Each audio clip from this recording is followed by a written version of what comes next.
Welcome back to MLR Weekly as presented by Rugby Wrap-Up. Matt McCarthy in New York City. Thank you for joining us. And folks, I am juiced, stoked, pumped for what we have today. We have Mike Anderson of the R S Rugby Foundation, who's trying to grow the game in black colleges and universities.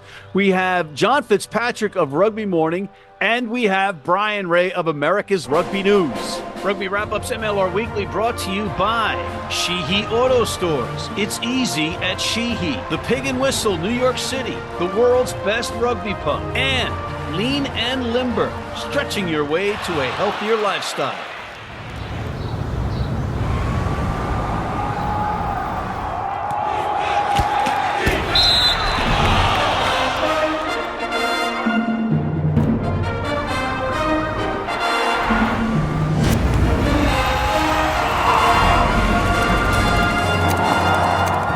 Let's get it all started with Rugby Morning's Coffee Break, our recurring segment with John Fitzpatrick. John's in Washington, D.C., not easy for me to say, the nation's capital. John, how are you? What do you have for us? Well, Matt, the shine has not worn off from the USA Men's Eagles win, and definitely not from that suit jacket. I mean, how about a gutsy, gritty, defensive stand by the USA Men's Eagles in the last 5 minutes of the game that, Matt, probably shouldn't have happened? Probably? That never should have happened. Ever. Heroic stand. Standing ovation for the defensive stand that never should have taken place. Ever. Kicking the ball? What the? And I said it. We were at the HBCU Combine down at Silverbacks Park in Atlanta, and I'm in the room with all the coaches and staff, and we're all watching the game like incredulously, and they score the try. We're all really ecstatic, and I say, they're going to kick the ball. And they're like, they're not going to kick the ball. They kick the ball. What the fizzle is that? All right, two things. One, it was almost deja vu, a repeat of a couple of 2 years ago, right? In the repechage when they kicked the ball away and Portugal bad, and yeah, whatever. Thank you, Sean Connery. But two, let's not discredit the fact that Scrum half Ruben Haas had played a pretty good game all the way up to that point. Questionable decision making there. I don't think he had the support. Maybe there could have been some help setting up back there, but still, Ruben played great defensive stand. I mean, Johnny, throw up that image there. You can see Greg Peterson on the ground just sucking in wind, too exhausted really to celebrate. A gutsy win, a character building win, Matt, and a lot of that built on the back of MLR. 12, I think, of the starting 15 were MLR regulars. You even had Eric Storty, the 2024 collegiate overall draft pick. He made his Storty. He made his Eagles debut. I mean, what more can you say about this? Yeah, we can pick apart some of the bad stuff that happened there, but what a better way to start the November campaign than with a win. Great win. Portugal. Great win. They're up in the rankings now, so great win. Now followed up with Tonga with a win. But hey, if they didn't have to battle for that last 5 minutes, I want to know who's banged up from that last 5 minutes that should not have taken place. But it did take place. They still held on, and they won in dramatic fashion. So a win's a win. This was a great win for them in a tough place, 100 miles north of Lisbon.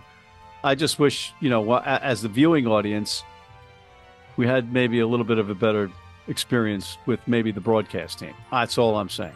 I know I'm going to get in trouble for that, but hey, great win, but we want to grow the game, right?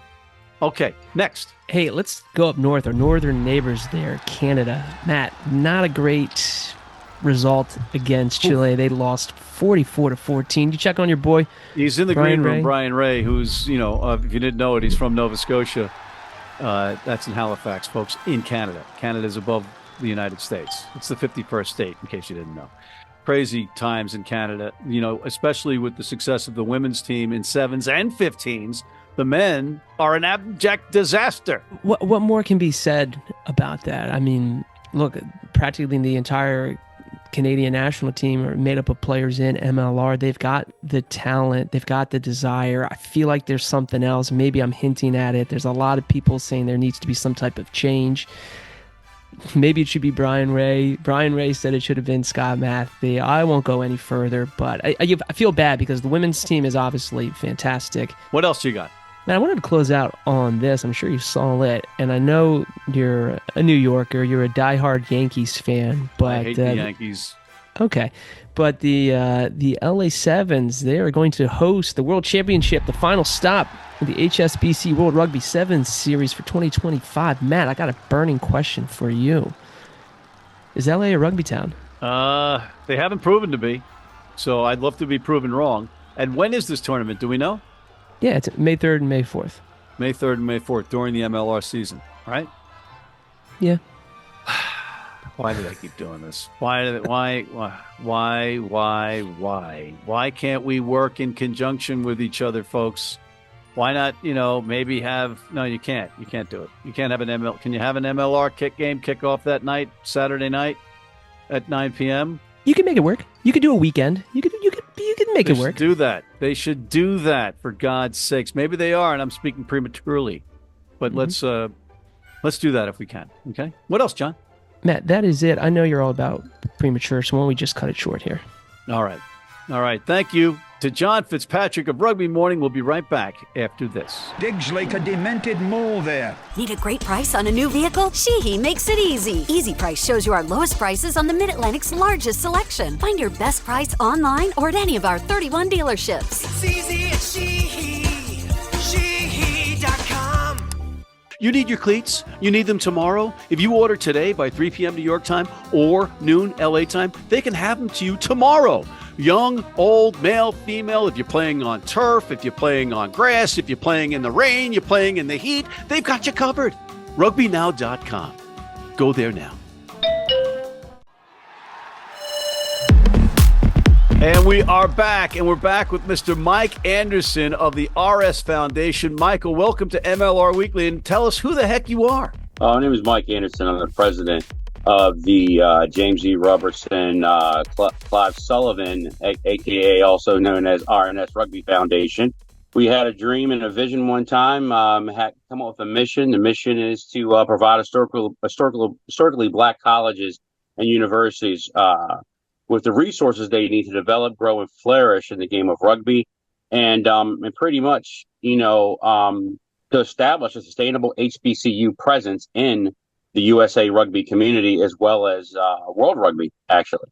Let me see if I got this straight, because I gotta be honest with you.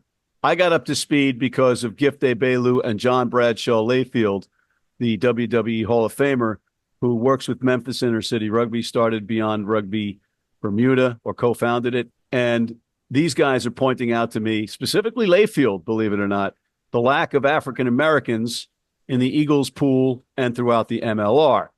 And I'm not talking about sevens, I'm talking about 15s specifically. And you're working under the HBCU, the Historically Black Colleges and Universities system, where that's in your community and an easier way or pathway of you getting rugby growing. Is that accurate? Yeah, I mean, I wouldn't say under HBCU.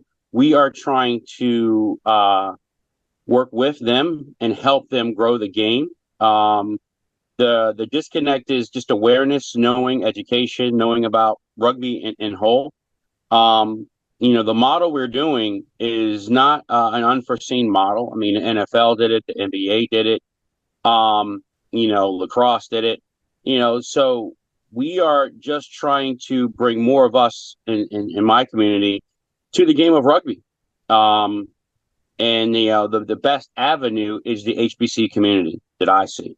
The mindset is if we can get the HBCUs up and running at all their colleges and universities and such throughout the country, I think it'll be a good source of kids to get into the game, because we're going to be supplying those resources for them to do so. Everything, resources being coaching, helping them find space, looking at leadership, looking at refereeing, coaching, all those things, so they can be valuable assets to the game of rugby here and abroad. All right, but Mike, the elephant in the room, or the gorilla in the room, I don't know, you pick your animal, it's the fact that we need money for this. True. Right? We need money. So we got to shake some trees. This is a great thing that you're doing. You and Steve Duma Johnson, who roped me in, and we were down at this combine at Silverbacks Park, and you had the likes of a Nate Osborne, who's coached with 3 franchises in the MLR. You had Steve Lewis of Elevate Rugby, who is, the 7s and 15s coach, consultant, executive extraordinaire. You had Mose out of the Glendale Raptors. We had a whole crew of all-star coaches and staff down there, and I was a fly on the wall. I learned a lot, but the fact is you guys need money, and we got to figure out a way to get you money, because this is an asset that you are trying to tap into and are tapping into. The way to really get the asset going is to chip into it or kick into it. Do you have any? Right. How can people out there start sending you money? Well, I mean, right now we're looking at conversations. People can contact me direct, so we can look at what that looks like, because everybody's different and how they want to contribute, what they can offer. Right now we're developing a funding, or I should say donations, at rsrugbyfoundation.org, which will be a straight Zelle donation. Keep in mind, it will be tax deductible. We are a 503c nonprofit organization. We're just figuring out how to do it. I mean, we're all new at this, in this piece. We got Howard University up and running. We had a big donor from that helped us out. And back then it was, I think it was Kirill's dad who actually did the big major donation to that, because he believed, in the process and what we're trying to do. And we had some other donors throughout. Steamroller Rugby helped us out a lot. You can go to steamrollerrugby.com, type in HBCU, and all the gear, all the foundation gear you buy, whether it be our book bags or T-shirts and whatnot, that's all a fundraiser for us as well. And thank you, Jeff, for helping us out with that. He's been a big help with making our gear that we have here. That's our logo. We are in talks with different organizations out there. We do have spreadsheets. We do have, how this works written down. All right. So, you're set up to receive money in a way so that, it goes to the what you need and it isn't pissed away, because I know people are afraid of that. So, Mike, I want to change gears a little bit and throw to 2 interviews that we did with 2 of the participants down there, and we'll talk about that. We've got Mr. Green and Mr. Montas. Check this out.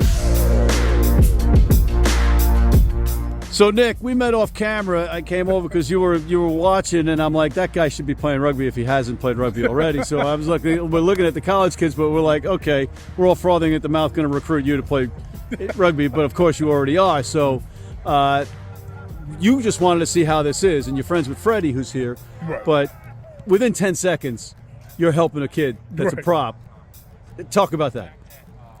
Props are always like the last guys out sometimes. So it's like when they're on these kind of conditions, we're kind of like a chicken with his head cut off. And I saw that he was a bigger, heavy guy, and I knew the sprint stuff, the jumping stuff was going to be hard for him.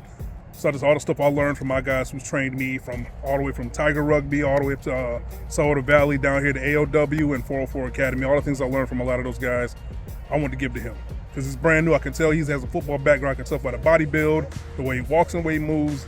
He only knows how to move weight in a certain way. You need to be in shape for this.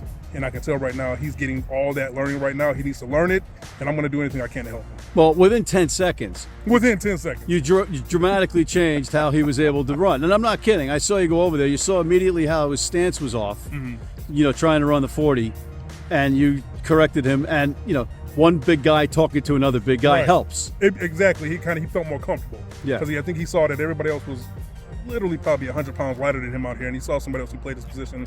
He felt comfortable in listening, like, okay, if this guy did it, he knows how to scrum, he does all that. He kind of understood where I was coming from. He kind of soaked it up quickly, and I was happy about that part. He soaked it up. He wanted to get the running going, so anything to help. Just when you're not ready, I come up to you and put you on camera. Sir, what is your name? John Green. Where are you from, sir? I'm from Wisconsin, Milwaukee. Wow. So what brings you to Atlanta? School, really. Okay, college? Morehouse. Yeah. Morehouse? Mm-hmm. And how did you find rugby? I started playing freshman year of high school, Marquette University. So you're a savvy veteran at this point. A little bit. All right, so what brought you out today? Coach told me about it. I play at Morehouse also, so he showed us the flyer, and here I am. So you got interest in MLR or maybe playing after college for a living? Yeah, that would be nice. All right, well, you got an advantage today by coming out here just in 5 seconds alone with Nick, who was out here watching, and saw you, a fellow big man, and said I could help him out with the line, with his stance in the 40. Yeah. And you immediately were better. 10 seconds. I would say 10 seconds, but it definitely helped a lot. Well, it didn't knock 10 seconds off your time, but in 10 seconds of him talking to you, you were lined up correctly and had a better start. I saw that. I witnessed that, sir. Definitely. All right, so what else is after rugby after college? Well, right now I'm studying political science, all that stuff, you know. Good. Well, it's a pleasure to see you today, and good luck with the rest of your combine. Thank you. All right. Sir, what's your name? Where are you from? David Montes, freshman at Morehouse College, originally from Boston, Massachusetts. From Boston, Massachusetts? Yes. All right, so now you're where? I'm at Morehouse College. Okay, so you knew about this when? I just found out about this a couple days ago from my coach right there, number 11.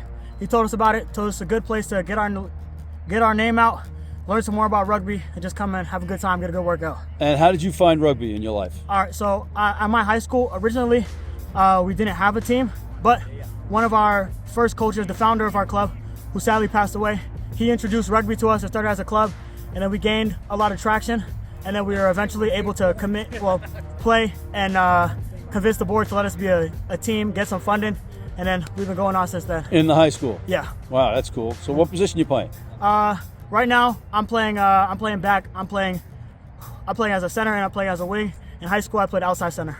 And how's your kicking game? Not the best. All right. Still learning on it. Hey, man, that's what we're here for, right? You learn and I figure out what you originally got to work on. was a running back playing football. One of my coaches was a rugby coach. He said, if you're not doing something in the spring, come play. He didn't really tell me much about the sport, but I learned as I've been playing, and I loved it, and I've been playing ever since. And are you recruiting any of your fellow football players to come and play rugby? We at high school we all played, but I'm trying to get we're actively as a Morehouse community trying to get more players to know that rugby exists, because HBCUs they don't really know, or they don't spread awareness that we have a rugby program. You got to get it into the frat system. Yeah, we got to get it into all of them. Let them know we have rugby at Morehouse, and that black men play rugby too. All right, bro. Yep. It was great talking to you, and good luck today. All right, thank you. You got it.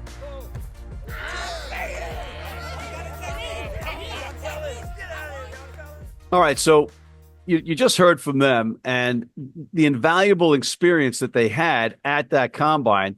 How valuable is that for you guys that they're going to take that knowledge back to their schools, back to their friends, back to their mates, and talk about it? The value is the feedback from them. We had a lot of good one-on-one conversations there. They actually told us the value we gave to them and their experience. They also told us what they're not getting as well in their communities that they're in.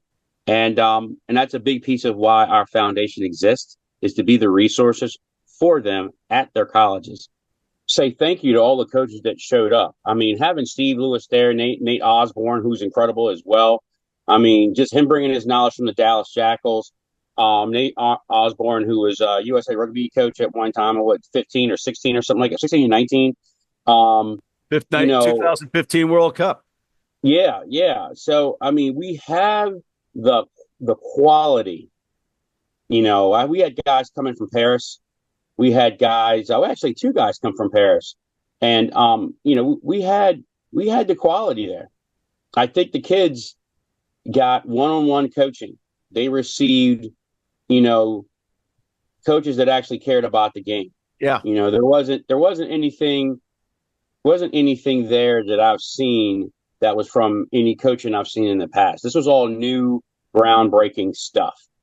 This was all, knowledge that was being passed on. It was actually quite incredible to sit back and witness, honestly. I was in total awe, just, sitting there, and I'm the president, and I'm just like, wow, this is really incredible. They actually had to go through some things in the combine to which I've never seen some of the stuff that was presented. And that's big thanks to Steve Johnson, aka Duma, who brought the equipment, got it set up, and worked with everybody there to get it done. I mean, some of the things there, we're at an NFL level in our combines, honestly. I'm excited for the two coaches that were there from Morehouse, because they're going to take that stuff back to Morehouse. And, I'm very, very excited about that. I actually had called up Tito, who's the men's coach up at Howard University, and talked to him for a little bit. And he was like really bummed he couldn't make it, Well, we're going to have another one come up pretty soon. We're looking at Florida next. Lance will be a big part of that as well. And, you know, a lot of the coaches have promised me they're going to be there as well. So I'm expecting to have the same type of opportunities there as well. And when is this, Mike? The date is still to be announced right now. We have to align some other people's schedules and find a good space like we did at Silverbacks. One thing we did commit to so far in Atlanta is that when we do have a combine, it will be at Silverbacks. We had talked to Morehouse a couple times. Morehouse is willing for us to come there as well. But we have to get some schedules aligned because they still have a season. I mean, it's Morehouse. I mean, they're really it's really a nice college. So we have to get them where we fit in with that, you know, with field space and things of that nature. So a lot of good things are happening and progressing forward, you know, organically, actually. And it's pretty amazing. It seems like it's a big want here. And just we're all trying to put it all together. I know we talked about sponsorship and things of that nature earlier. You know, I tell people to reach out to me. All right. Don't email, just call me. You know, my phone number is everywhere on the planet. You can email me as well, whether it be president at rsrugbyfoundation.org, and just call me and let's talk. Let's have a conversation. I think the best things come from just having a conversation, you know, about it. Well, we can streamline it. Mike, I don't mean to interrupt you, but we can talk all day, but we are out of time right now, but we'll get all that information out. And what we're going to do is we're going to march out a piece of that combine interviews with the participants in each week going forward on MLR Weekly until we run the course with those. So we'll try to Thank you, Matt. Matt, you know how awesome you are, sir. No, I You're can't. awesome, man, for doing what you're doing, brother. Like seriously, you are incredible at what you do. Like seeing you there in your conversations there, like I was like, Matt McCarthy's the real deal, man. Like this is a true overnight success, Mike. But I appreciate the kind words, but what you're doing is far more important than what I'm doing. So any way I can help, and I'm flattered by your comments, but it's unnecessary. And not that it's not true. I concur. I absolutely concur. But no, keep up the good work, and anything that I can do or we can do over here to help out, we'll do. So Mike Anderson of R S Rugby Foundation, thank you, sir. Much appreciated. Keep up the good fight. Thank you. You too as well. Will do. And we'll be right back after this. I wouldn't like to be at the bottom of that. Hey, U.S. fans, you can tune into every match live on Flow Rugby. How do we know that? Because we're on there all the time. If you're in New York City and want to watch some great rugby, have some great food, and some great times, go to the world's best rugby pub, the Pig and Whistle on West 36th Street. This is the Rugby Odds, where an unlikely pundit panel of a wordsmith, a WWE legend, a rugby star, and a supermodel scour the globe, seeking best bets and bad behavior. Are you not entertained?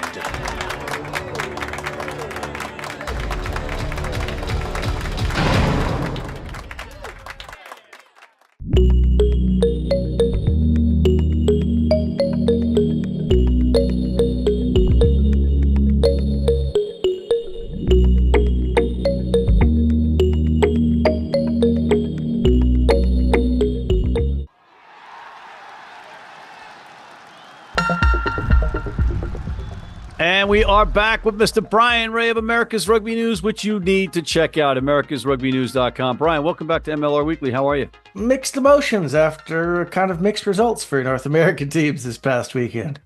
Do you have any emotions for Team Canada at this point, the men's program? I just want to hit reboot. I think everybody just wants to hit restart on that damned program.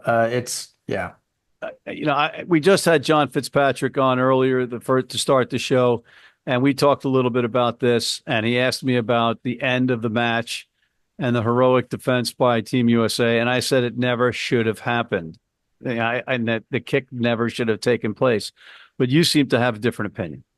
Yeah, I agree. The kick should never have taken place. However, I think if you look at the circumstances of why Ruben de Haas put the ball in the air, that it was probably the right decision to kick the ball. If you go back and look at the tape, I went back and looked at it. The support was not there at the ruck for the USA. They had one guy going over. The ball came out. The ball was out of the ruck. And so Ruben had to make a decision. He had nobody to support with him. Like, it was a mess, and he was under pressure. So in a split second, he decided he would, kick the ball down into the corner. I didn't have an issue, to be honest, with the kick. I thought the placement was good.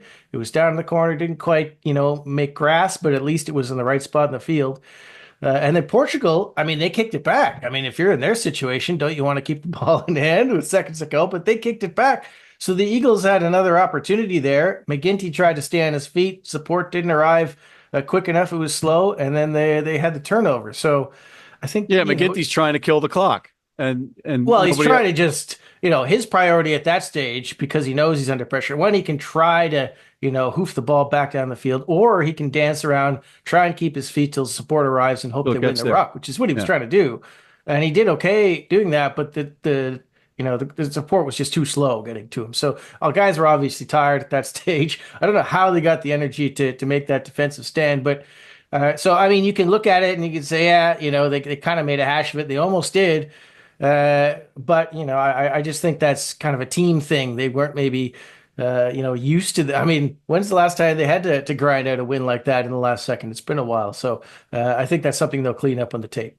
Where do you want to go? Do you want to address an MLR player that might have looked good for you during this weekend? It's kind of apropos, because I thought they had three excellent guys contributing in the forwards. Shiloh Klein comes in his debut. I thought he looked pretty good. Some hiccups at the set piece. Again, that's more of a team issue they got to resolve. Vili Helu, I thought he was very busy around the pitch, did what he could defensively in the lineout. And I thought Paddy Ryan was outstanding. When he had to save the day. When he had to shift to number 8 because Jama was out with injury, and Thomas Tuivasa as well, I think there was a little bit of concern about the ball carrying, but he really stepped up. That was an excellent try. He scored and, made that huge turnover to save the game. So tip of the cap to Paddy Ryan, his best game in an Eagles shirt. In general, I was just pleased to see the Eagles playing some rugby. They had some really nice passages. I thought Ruben de Haas and AJ McGinty were connecting well, and there were some really nice passages on attack, and they'll get better as they go along. I think it was just a positive day for the Eagles to see that performance, get the win, and know that that's their first game of the tour and they can get better. A great starting point, I think, for building towards those World Cup qualifiers. And Brian, just like that, once again, we're out of time. So I want to thank Mr. Brian Ray of America's Rugby News, Mr. Mike Anderson of the R S Rugby Foundation, Mr. John Fitzpatrick of Rugby Morning's Coffee Break, and thank you for tuning in. Please check out the critically acclaimed The Rugby Odds. Hit that subscribe button on YouTube. Tell your friends about us. Sign up for our weekly newsletter, and please join our American Red Cross blood donor team.